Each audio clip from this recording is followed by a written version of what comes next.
What happens if you put electric strings on an acoustic guitar? Will planets collide? Will it sound good? Let's find out. Let's rip!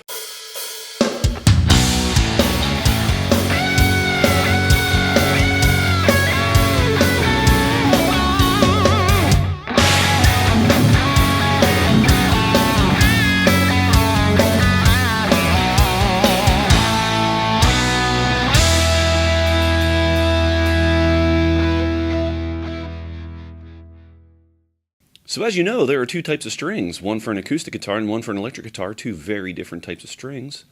The reason behind that is an electric guitar doesn't have to have heavy strings on it because it's going to be amplified, whereas an acoustic guitar is its own speaker, so it needs thicker strings to vibrate better. But what happens if you put electric strings on an acoustic guitar?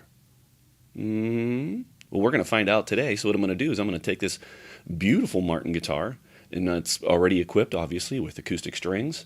I'm going to strum it, play you a little ditty, I don't know, maybe a little number. And then what we're going to do is I'm going to take the same guitar and just restring it with electric strings so that you can hear the difference and why maybe not such a good idea to put them on an acoustic. Okay? All right, so let's dive right into it. Put your little flippers on, your oxygen tanks, and get ready to dive. Dive her down. Van Halen, shout out. So here we go. Standard guitar, standard tuning, standard strings right from the factory. So here it is. I'm just going to strum some basic chords so you can hear what it's going to sound like.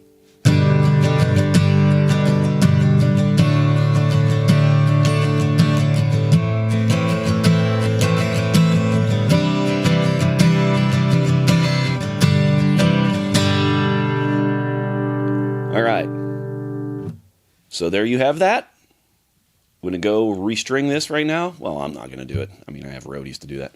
They're going to restring it with electric strings, and we're going to come right back and play the same guitar in the same spot. We're not moving anything, so you can hear the difference.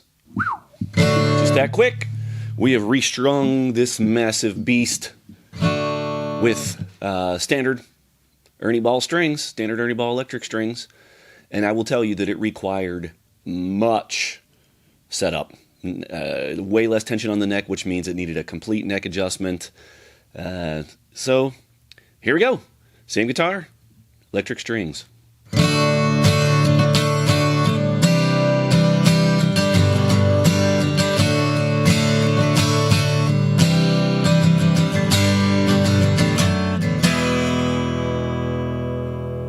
Extremely jangly.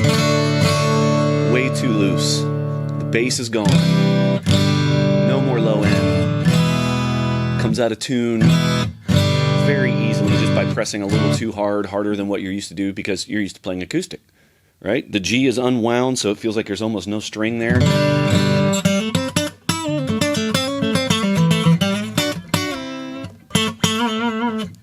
Still have buzz even though the guitar's been set up, just because they're not designed for that. It's designed to have the thickest strings that your fingers can possibly handle to put on here to make sure that it gets the maximum resonance and the maximum projection. So that's what happens when you put electric strings on an acoustic. Some of you might go, oh, that sounds pretty good. Just make sure your guitar's set up for it, because you can do some damage to the guitar. Well, maybe not damage, but it will need set up for it. Otherwise, it's just not right. I mean, it's all 6s and 7s. Nobody wants 6s and 7s. So that's what happens. All right, so we're going to get this thing restrung back with the correct strings, and you can come in and play it and maybe take it home with you. Yeah, do that. All right, until next time, see ya.